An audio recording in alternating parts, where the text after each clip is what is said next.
Blue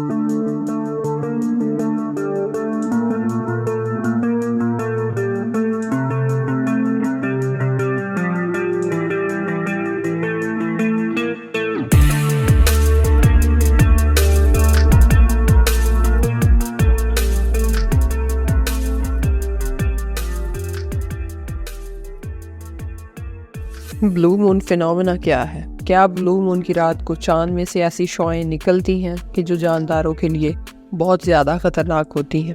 अगर ऐसा है तो उनसे कैसे बचा जा सकता है?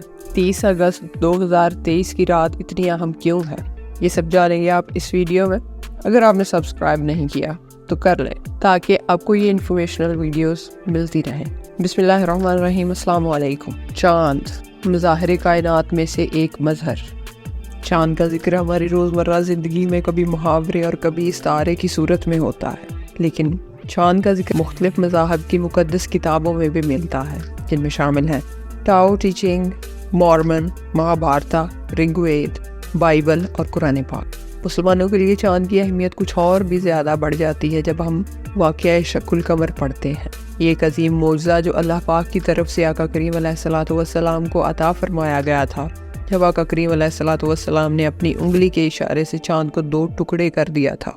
अगर चांद की बात सिर्फ पुराने वक्तों के लिहाज से की जाए तो हमें पता चलता है कि पुराने वक्तों में समंदर में सफ़र करने वालों के लिए चांद की क्या अहमियत थी। उन लोगों ने कैसे ये इल्म हासिल किया कि मद्दो जज़र का बहुत ज़्यादा असर होता है समंदर पर। कभी लहरें बड़ी होती हैं, कभी छोटी होती हैं। फिर साइंस आई, साइंस ने तरक्की की, हमें पता चला कि चांद के अंदर तो ग्रेविटी मौजूद है, और वही ग्रेविटी है, वही कशिश है जो कि ज़मीन को बैलेंस करने के लिए बहुत अहम रोल प्ले करती है। फिर और मज़ीद तरक्की हुई तो हमें पता चला कि ये जो 24 घंटों का दिन और रात है, अगर चांद ना होता तो ये दिन और रात बहुत छोटे होते। वक्त गुजरता गया, इंसान तरक्की करता गया। चांद ना सिर्फ इंसानी रवैयों पर बल्कि जानवरों के रवैयों पर भी बहुत असरअंदाज होता है। जिस तरह चांद की चांदनी इंसानों के लिए पुरकशिश है, इसी तरह ये दूसरे जानदारों के लिए भी पुरकशिश और सहर अंगेज़ है। लग रहा होगा कि मैं किसी मूवी की बात कर रही हूँ, लेकिन नहीं। और मुख्तलिफ किस्म की रिसर्चेस ने इसे प्रूव किया है कि मुख्तलिफ जानवर चांद की मुख्तलिफ रातों में मुख्तलिफ तरह से बिहेव करते हैं। और ये एजाज़ भी चांद को ही हासिल है कि ज़मीन के मदार से निकलकर सबसे पहले जिस जगह कदम रखने के लिए इंसान ने सोचा वो चांद की सरजमीन थी। चांद ने इंसानी रवैयों पर इस तरह भी असर डाला था कि 2 बड़ी ताकतों के दरमियान ठन गई कि कौन चांद पर सबसे पहले कदम रखता है। इस काम के लिए बहुत सारे मिशंस भेजे गए। रशिया वो पहला मुल्क था जिसने 1 वे ट्रिप प्लान किया था चांद के लिए। अब आ जाते हैं असल टॉपिक की तरफ, द ब्लू मून फिनोमेना। 16वीं सदी ईस्वी की बात है कि एक फ्रेज जो कि आम हुई किसी नामुमकिन को ज़ाहिर करने के लिए, और वो थी इन अ ब्लू मून। यानी कि वो लोग इसको फ़िक्रे में इस तरह इस्तेमाल करते थे कि अगर किसी चीज़ के बारे में बताना हो कि ये करना नामुमकिन है तो वहाँ पर वो ब्लू मून की टर्म को इस्तेमाल कर लेते।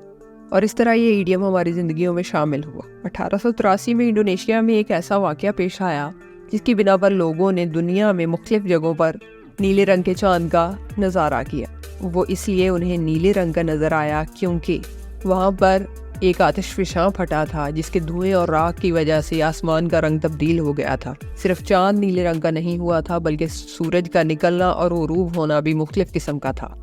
ब्लू मून को समझना पहले ज़रूरी है क्योंकि सुपर मून जब चांद ज़मीन के ज़्यादा करीब होता है, बड़ा और ज़्यादा चमकदार नज़र आता है, उसे सुपर मून कहा जाता है।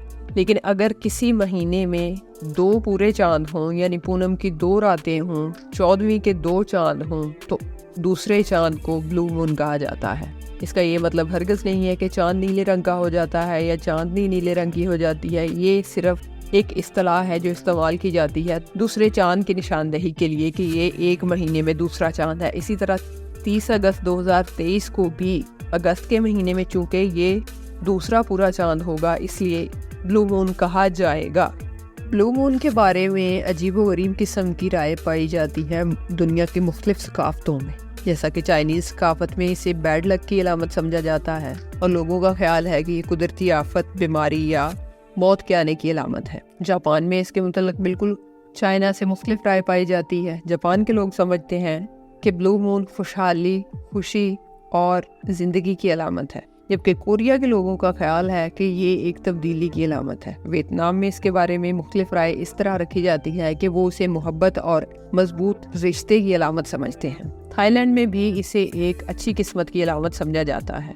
अफ्रीकन ममालिक में भी इसके बारे में मुख्तलिफ किस्म की राय पाई जाती है, लेकिन ज़्यादातर सुपरस्टिशंस एशिया में पाई जाती हैं ब्लू मून के हवाले से। बात करेंगे रेडिएशन के बारे में, जिसके मुतल्लिक मशहूर है कि ब्लू मून से ऐसी शॉएं निकलती हैं जो कि इंसानी सेहत के लिए मुज़र होती हैं, और ये भी ख्याल किया जाता है कि जब दूसरी मरतबा 14वीं की रात एक महीने में आ जाए तो दूसरी रात को बाहर नहीं निकलना चाहिए, अपने घरों में रहना चाहिए ताकि वो इसकी बुरी एनर्जी से बच सकें। कुछ लोग अभी भी इन बातों में बिलीव करते हैं। इसके बारे में यही साबित हुआ है कि ऐसी कोई बात नहीं है, लेकिन साइंस में कोई बात भी हतमी नहीं होती। चांद तो चांद है, ये कुदरत का एक मज़हर है। इससे न तो किस्मत अच्छी हो सकती है न बुरी हो सकती है, और न ही इसमें से कोई ऐसी शॉएं निकलती हैं जो कि इंसानी जिस्म के लिए मुज़र हों। ये थी कुछ मालूमात चांद के हवाले से। आई होप कि आपको वीडियो अच्छी लगी होगी। दुआओं में याद रखिएगा, अपना बहुत सा ख्याल रखिएगा। अल्लाह हाफिज़।